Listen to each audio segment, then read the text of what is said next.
Be ready. 5 seconds. Start.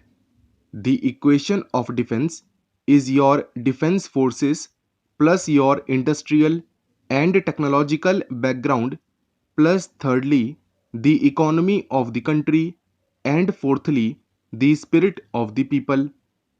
Looking at the countries of the world, there are only two at present moment which may be termed from the military point of view absolutely in the front rank.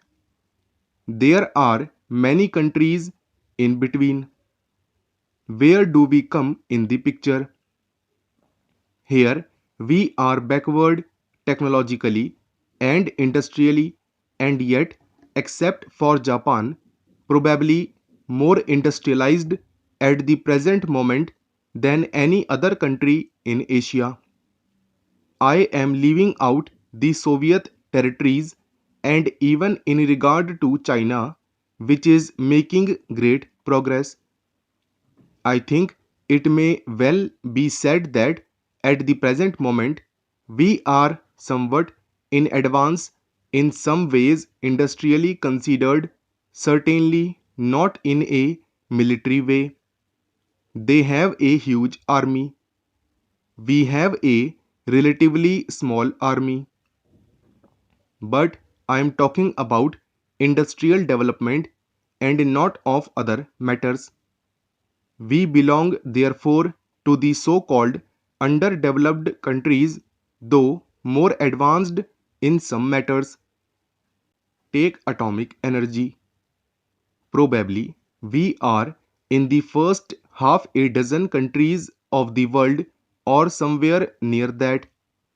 I do not exactly know. It is difficult to say. We are certainly not among the first three or four. We are in the next rank. An honorable member, I am told, said here, what is the good of your 5-year plans? You must concentrate on defense. That is a grave statement to make. But the 5-year plan is the defense plan of the country. What else is it? Because defense does not consist in people going about marching up and down the road with guns and other weapons. Defense consists today in a country being industrially prepared for producing the goods and equipment of defense. The right approach to defense is to avoid having unfriendly relations with other countries.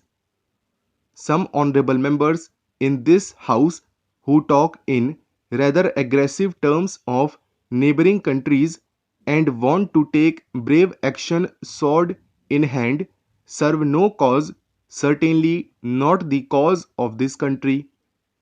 It is one thing for us to be perfectly prepared because, however peaceful our policy may be, no responsible government can take the risk of an emergency arising which it cannot face.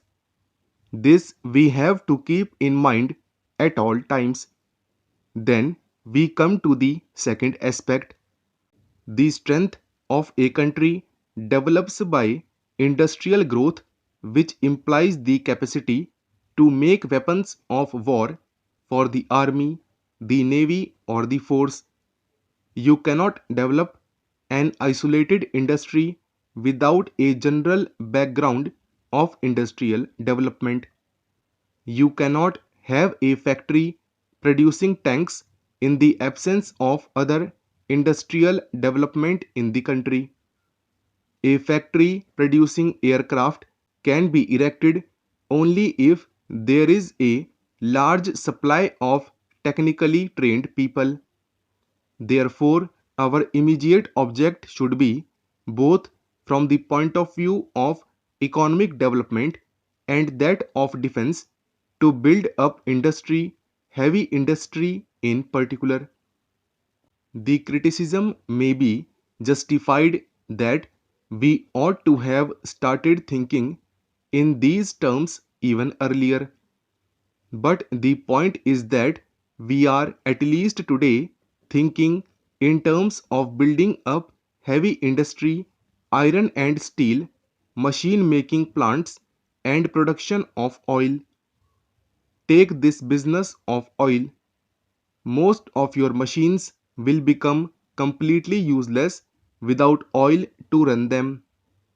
If we do not produce enough oil in this country, well, the big machines get tied up. There will be nothing to run them with. Now we come up against a grave difficulty. Let us admit for the moment that we are proceeding along right lines, those right lines being the industrialization of the country, which is good from the economic point of view as well as for defense. But industrialization takes time. What will happen before you are strong enough?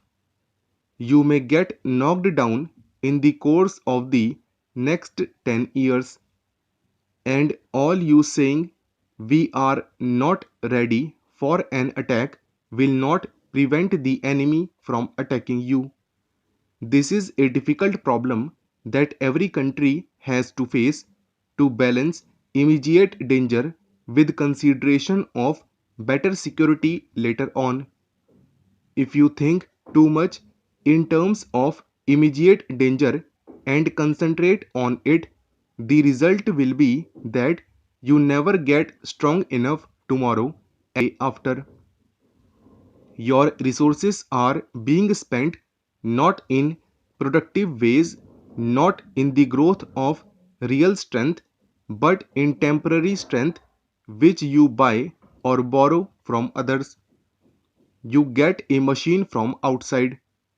You use it and it does give you some temporary assurance, although it is not very great.